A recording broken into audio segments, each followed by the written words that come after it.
Hi there, this is Janet Dawson with a demonstration of winding a chain with lots of color changes on a mill without breaking the ends breaking the thread at the ends when you're changing colors any more than you have to. So I am winding my last thread of this green stripe, and here I am at the end, and you'll see I have here a clamp and a binder clip, which is on these are both attached to the crossbar that the pegs are in, and they're on the top crossbar. So I finished the green, and I need to anchor it somehow so that I can keep winding with the next color without the green getting in the way or getting all wrapped around the mill. And what I don't want to do is come under the peg and then store the green, because this then will get tangled up in whatever threads come next. So instead of going under, I have to stay on top, and I don't want to just come straight over to the binder clip because that changes the angle. It means the thread's coming from an entirely different place. So what I do is go around the upright here and then back to the binder clip. Clip that in there because you need to keep tension on it or else it'll get looped up and do weird things. And then I take the yarn supply and stick it on the clamp, and now it will just twirl around with the mill until I need it again and stay under tension. Now the next thread I need is this blue that is down here at the other end. You can see at this end, move the camera slightly, I have a cone of blue, and then I have a little ball of knitting yarn, which I have in a cup that's attached to the frame of the mill. At this end, I can't put the clamp on the crossbar or else it'll get in the way of the warp above it. So at the top, you can put a clamp above the crossbar, but at the bottom, whatever you do has to be below the crossbar so it doesn't get in the way of the warp. So it's this blue one that I need next. So I will take it off its clamp, put it down. I have a thing on the floor that holds the cone upright. Take it out of its binder clip. The yellow one came loose. Now, I had last been winding the blue back here, so it really wanted to come around this peg back here, and now I'm pulling it up to the front.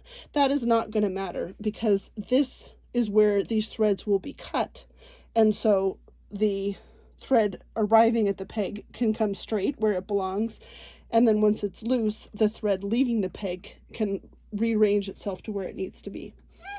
So I need 5 ends of this. My mill is very squeaky.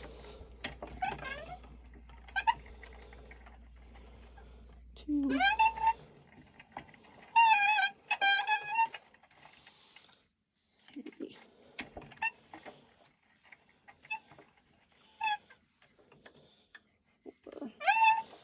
Okay. And now I need to end it up at this end where the green is. So the clamps are super easy to release and move.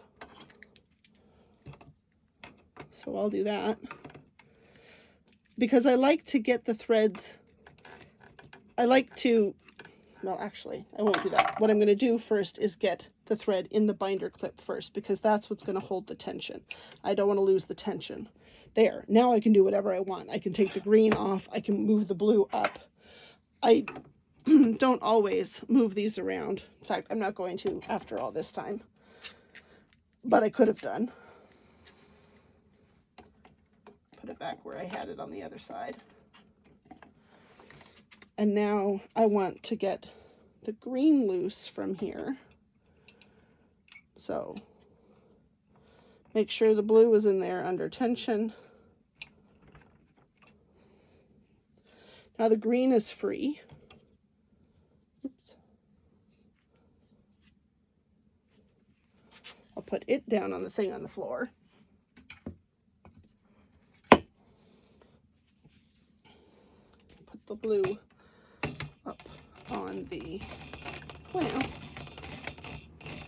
and keep winding. I need 5 ends of the green now.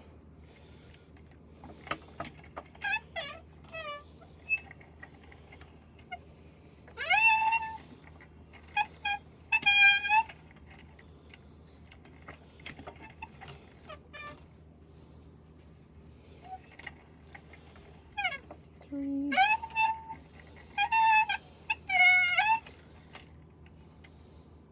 4, and 5. Anchor it in the binder clip. Get it up off the floor.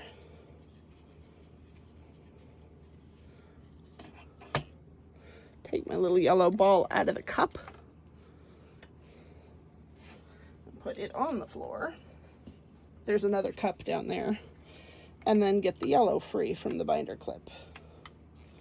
So as you can imagine, and then I keep going, and this is my last stripe actually, 6 ends of the yellow, and then I'm done.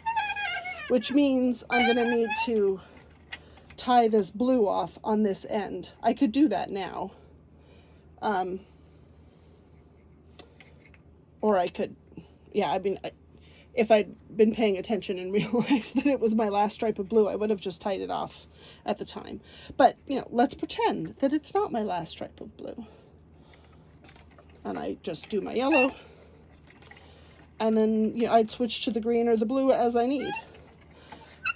You can have more than 3 colors, of course. You just need to have some place to store the yarn, so additional cups or clamps.